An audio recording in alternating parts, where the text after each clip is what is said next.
नमस्कार साथियों, एक बार पुनः आपका स्वागत है हमारे यूट्यूब चैनल पर। आज हम बात करेंगे बिहार राज्य के बारे में। बिहार राज्य के बारे में थोड़ी सी बात बताने के बाद में हम आपको ले चलेंगे बिहार राज्य के शुरू से लेकर के अंत तक होने वाले मुख्यमंत्रियों के बारे में और आपको बताएंगे कि आखिर किस किस जात के लोगों को इस पद पर आसीन होने का मौका मिला। लेकिन कुछ बातें बिहार राज्य के बारे में। तो बिहार राज्य भारत का एक महत्वपूर्ण राज्य है। इसकी संस्कृति, इसकी कला, ये साहित्य के लिए बहुत ही धनी है, प्राचीनतम है इसकी संस्कृति। और ये गंगा नदी के किनारे बसा हुआ है। प्राकृतिक संसाधनों से भरपूर ये राज्य कभी भारत का गौरव हुआ करता था और मौर्य साम्राज्य ने इस राज्य को पूरे विश्व में पहचान दिलाई। बिहार की प्राचीन सभ्यता अपने आप में एक अनोखी सभ्यता है। इसके बारे में जब आप इतिहासकारों की पुस्तकें पढ़ेंगे तो आपको जानकारी होगी। इस राज्य की अर्थव्यवस्था अधिकांश कृषि पर आधारित है। लोक कला, संगीत, साहित्य आदि और नालंदा विश्वविद्यालय के लिए ये पूरे विश्व में प्रसिद्ध है। बिहार का गठन 1905 में बंगाल विभाजन के बाद हुआ। तब से अब तक ये एक स्वतंत्र राज्य है और ये राज्य भारत के लिए बहुत ही महत्वपूर्ण भूमिका निभाता है। तो हम बात कर रहे हैं बिहार के प्रथम मुख्यमंत्री की। बिहार के प्रथम मुख्यमंत्री श्री कृष्ण सिंह सिन्हा का जन्म 21 अक्टूबर 1887 को बिहार में हुआ था और आप स्वतंत्रता संग्राम सेनानी भी रहे। आपको दलित हितों के लिए संघर्ष करने वालों में गिना जाता है। आपको आज़ादी की लड़ाई के लिए 8 साल की कैद हुई। आपकी पार्टी कांग्रेस थी और श्री कृष्ण जी को बिहार केसरी के नाम से भी जाना जाता है। आपके पास विभिन्न राजनीतिक पद रहे। आपकी यदि शिक्षा की बात की जाए तो आप कानून से डॉक्टरेट डिग्री धारक थे। अगर आपकी जात की बात की जाए तो आप भूमिहार जाति, जो कि जनरल कैटेगरी में आती है, आप द्वारा निजी प्रयासों से स्थापित पुस्तकालय, जिसमें उस समय 17,000 पुस्तकें थीं, अब इसका नाम श्री कृष्ण सेवा सदन रखा गया है। इस प्रकार से बिहार की गद्दी को सुशोभित करने वाले प्रथम मुख्यमंत्री श्री कृष्ण सिन्हा जी जनरल कास्ट से आते थे। अब हम बात कर रहे हैं बिहार के दूसरे मुख्यमंत्री माननीय दीप नारायण सिंह जी की। दीप नारायण सिंह का जन्म 1994 को हुआ था। आप भी कांग्रेस पार्टी के नेता थे। मुख्यमंत्री के रूप में आपका कार्यकाल सिर्फ कुछ दिनों का रहा। दीप नारायण सिंह संविधान सभा के सदस्य रहे और बाद में सांसद भी रहे। उसके बाद में आप विधायक बने। बिहार के हाजीपुर क्षेत्र आपका निर्वाचन क्षेत्र रहा और दीप नारायण सिंह की गिनती एक सम्मानित नेता के रूप में थी। आपके सम्मान में एक संग्रहालय का भी निर्माण किया गया और आपको वहाँ का एक प्रभावशाली नेता माना जाता है। यदि जात की बात की जाए तो दीप नारायण सिंह जी जनरल कैटेगरी में आते हैं। दीप नारायण सिंह जी के बारे में बहुत कम जानकारियाँ हासिल हो पाई हैं। अब हम बात कर रहे हैं बिहार के तीसरे मुख्यमंत्री माननीय श्री विवेकानंद झा की। विवेकानंद झा का जन्म 17 अप्रैल 1900 को बिहार में हुआ था। आपकी शिक्षा कलकत्ता विश्वविद्यालय से पूरी हुई। मुख्यमंत्री बनने के बाद आप सांसद भी बने। आपका कार्यकाल मुख्यमंत्री के रूप में 2 साल 226 दिन रहा। झा साहब की विधानसभा राजमहल थी। कांग्रेस पार्टी के लिए आपने जीवन भर कार्य किया। आपकी योग्यता को देखते हुए आपको संविधान सभा में भी नियुक्त किया गया था और संविधान सभा में आपने अपना योगदान दिया।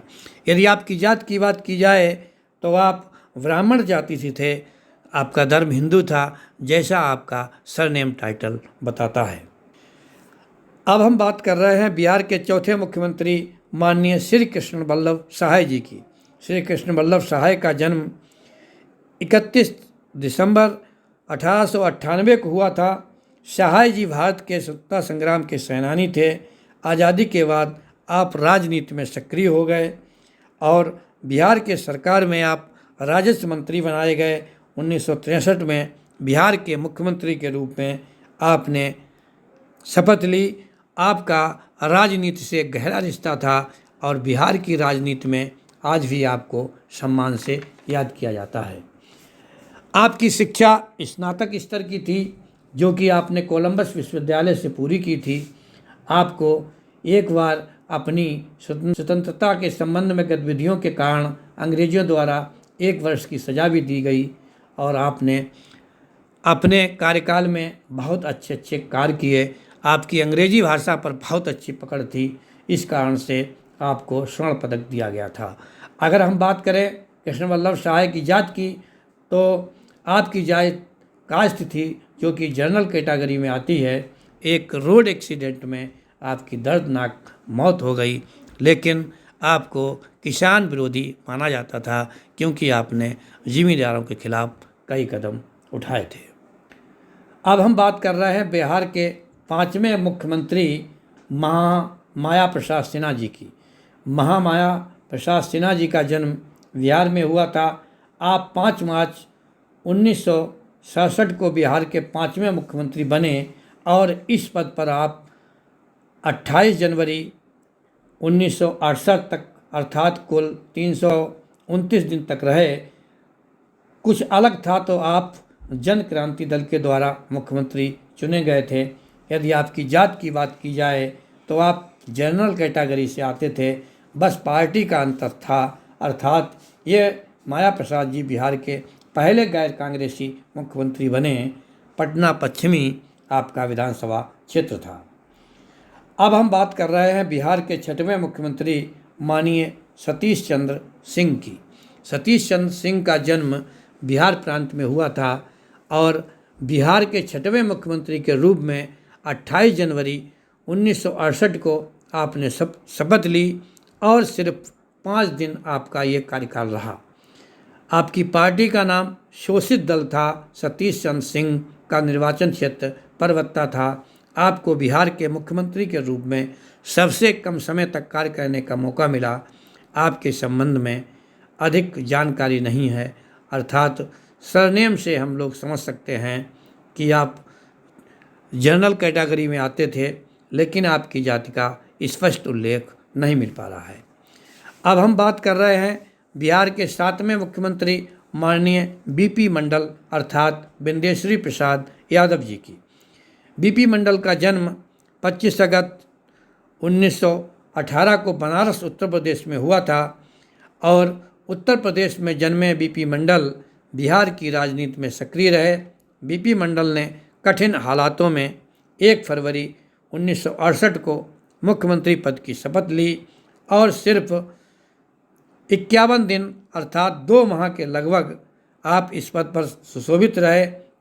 खास बात ये थी कि आप बिहार प्रदेश के मुख्यमंत्री पद को सुशोभित करने वाले प्रथम विधानसभा परिषद के सदस्य थे, अर्थात आप एमएलसी से मुख्यमंत्री बने थे।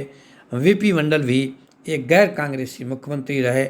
आपका जीवन मधेपुरा के मुरहा गांव में बीता। आपका परिवार आर्थिक रूप से बहुत ही संपन्न था और माना जाता है कि आप एक अमीर खानदान से ताल्लुक़ रखते थे। बहुत ही संपन्नता के बावजूद भी आपने बिहार की गरीब जनता के लिए संघर्ष किया और आप राजनीति से पहले 6 वर्ष तक मजिस्ट्रेट के पद पर सेवा की, लेकिन सरकारी नौकरी छोड़कर आप कांग्रेस पार्टी में आपने कार्य किया। लेकिन कुछ ही दिनों में कांग्रेस पार्टी से आपका मोह भंग हो गया। फिर आपने जनता पार्टी का दामन थाम लिया। एमएलसी के बाद आप सांसद भी रहे। मंडल आयोग के गठन और इसके कार्य के लिए आप हमेशा याद किए जाएंगे। यदि जात की बात की जाए तो आप ओबीसी में आने वाली यादव जाति से संबंध रखते थे। अब हम बात कर रहे हैं बिहार के 8वें मुख्यमंत्री माननीय भोला पासवान शास्त्री जी की। भोला पासवान शास्त्री का जन्म 1914 को हुआ था। भोला पासवान ने 22 मार्च 1968 को मुख्यमंत्री पद की शपथ ली, लेकिन आप मात्र 100 दिन के कार्यकाल के बाद विधानसभा भंग कर दी गई थी। भोला पासवान स्वतंत्रता संग्राम सेनानी और महात्मा गांधी से प्रभावित होकर राजनीति में सक्रिय हुए। थे। पासवान जी एक बहुत अच्छे राजनेता, कुशल प्रशासक और जनप्रिय नेता थे।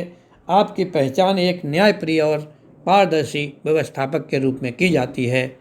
ये पता चला है कि आपका जन्म एक बेहद गरीब परिवार में हुआ था।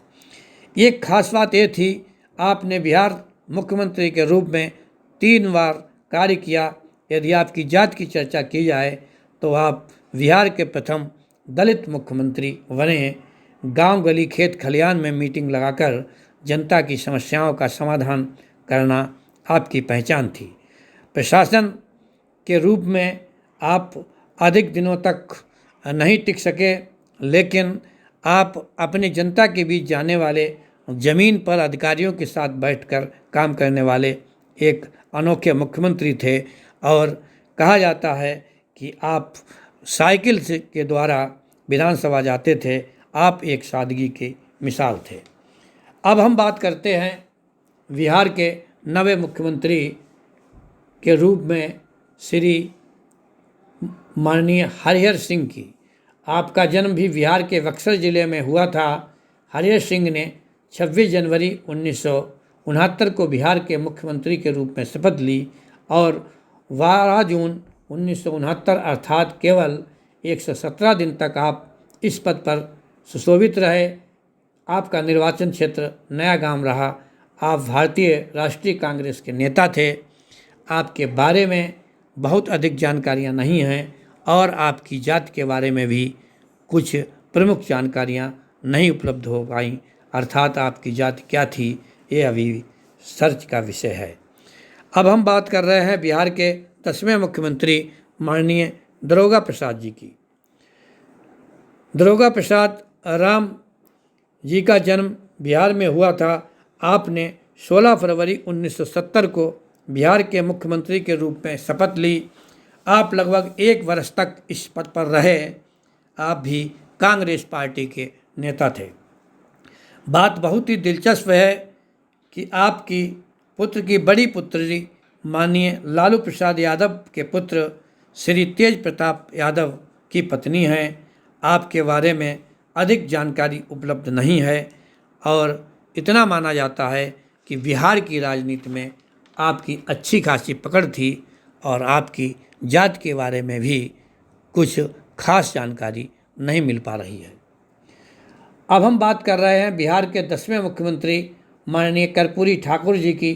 कर्पूरी ठाकुर का जन्म 24 जनवरी 1924 को और आपकी मृत्यु 64 वर्ष की अवस्था में हुई थी।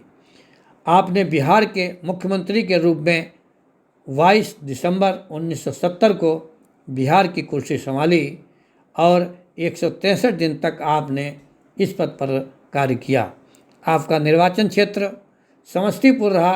कर्पूरी ठाकुर गैर कांग्रेसी मुख्यमंत्री थे। आपको सोशलिस्ट पार्टी ने अपना नेता बनाया था। आपको एक महान राजनेता कहना कोई अतिशयोक्ति न होगी। आप स्वतंत्रता संग्राम सेनानी, शिक्षक, राजनेता, उप मुख्यमंत्री और 2 बार मुख्यमंत्री रहे। अपनी लोकप्रियता के कारण आपको जननायक कहा जाता है।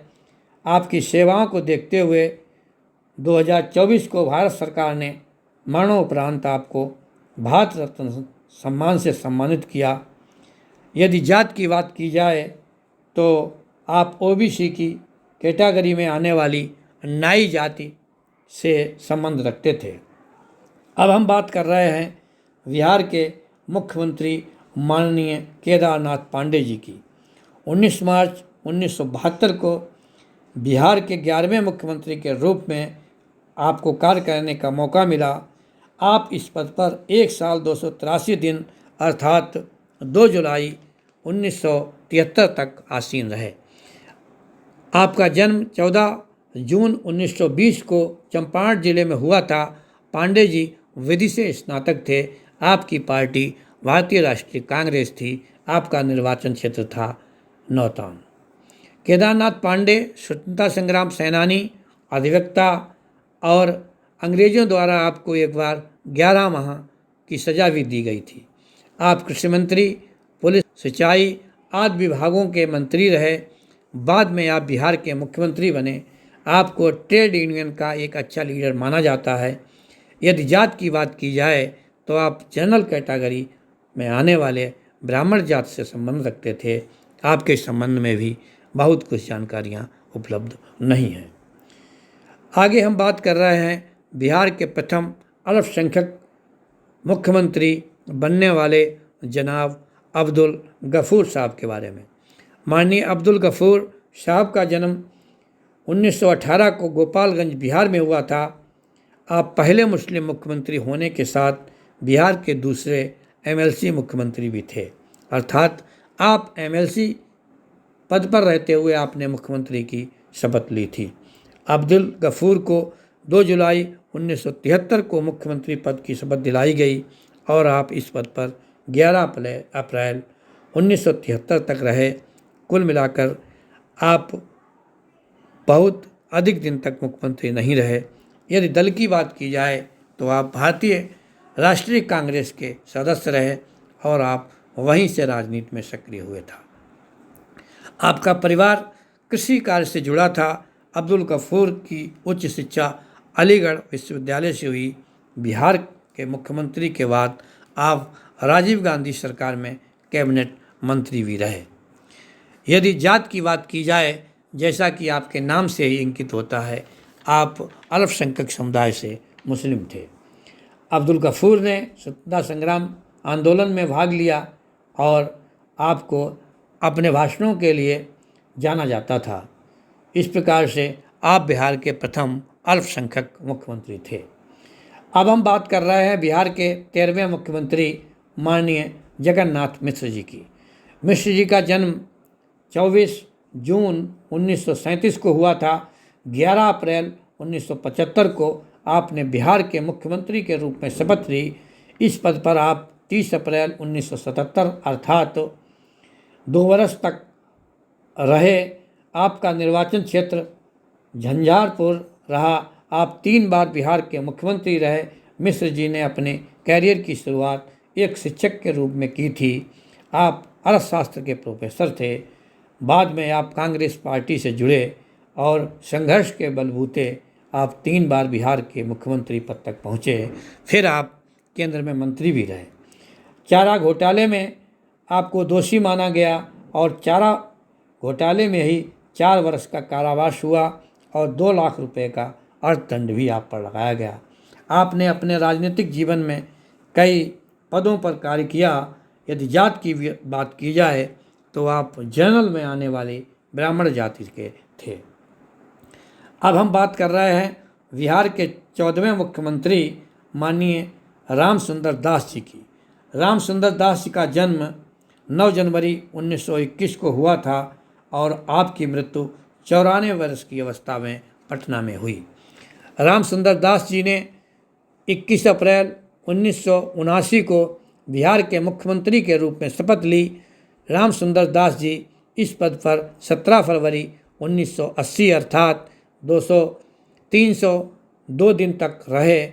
आप भी गैर कांग्रेसी जनता पार्टी के नेता के रूप में मुख्यमंत्री बने। राम सुंदर दास जी का निर्वाचन क्षेत्र सोनपुर रहा।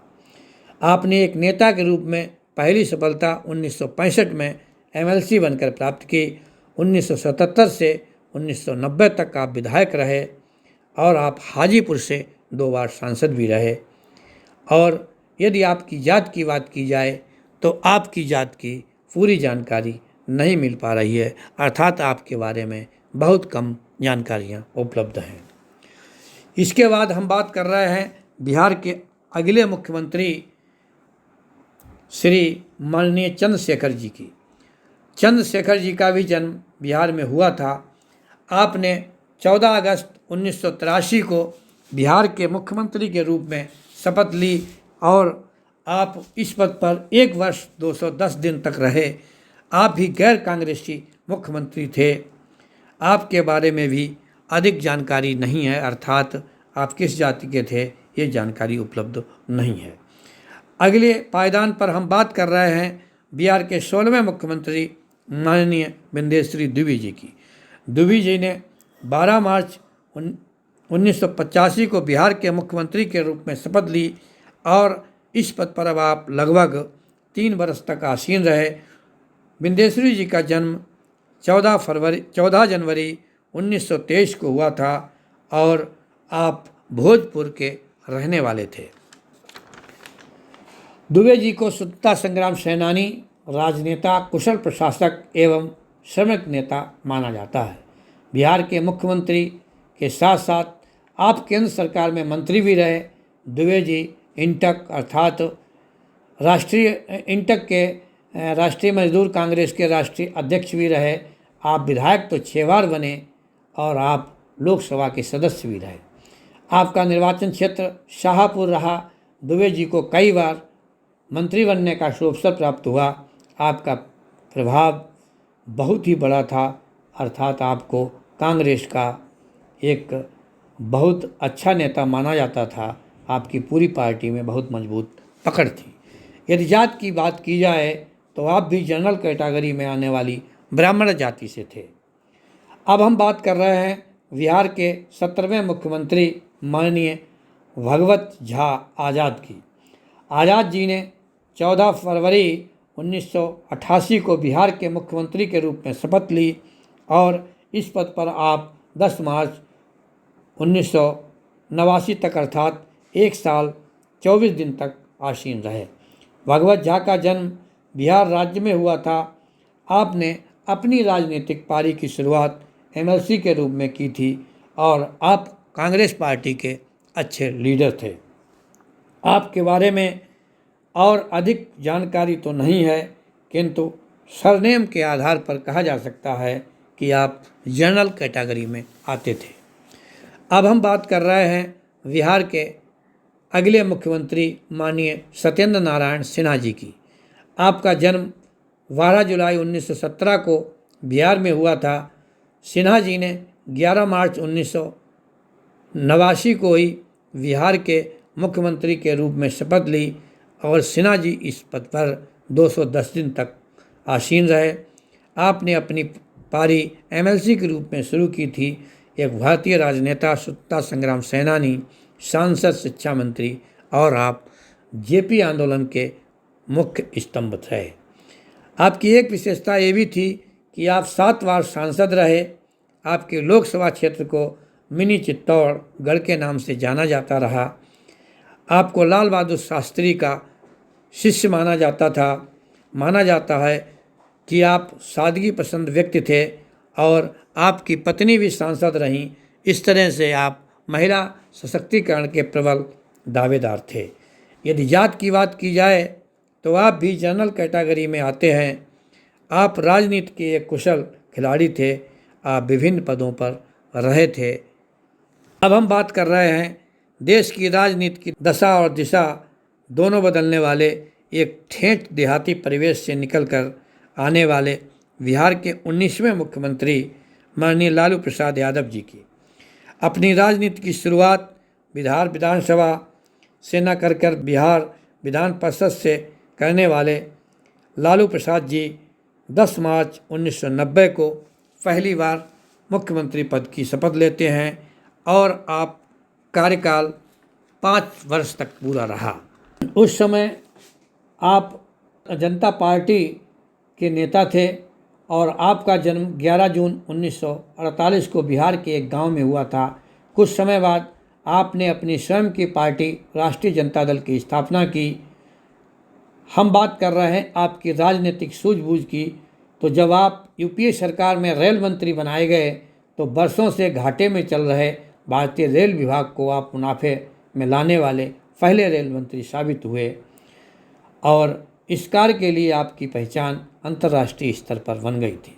जगन्नाथ मिश्र के मुख्यमंत्री काल में जो चारा घोटाला हुआ था उसमें भी आप दोषी पाए गए, आपको सजा हुई और आप पर अर्थदंड भी लगाया गया था। लेकिन रेलवे सुधारों के लिए अंतर्राष्ट्रीय स्तर पर आपकी पहचान बन गई थी।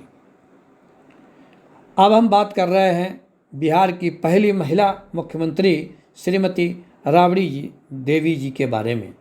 राबड़ी देवी ने भी अपनी शुरुआत एमएलसी बनकर की और 25 जुलाई 1997 को बिहार की आप पहली महिला मुख्यमंत्री बनी। आपका पहला कार्यकाल लगभग 2 वर्ष रहा। राबड़ी देवी का मुख्यमंत्री बनना भारत की राजनीति में एक क्रांतिकारी कदम साबित हुआ।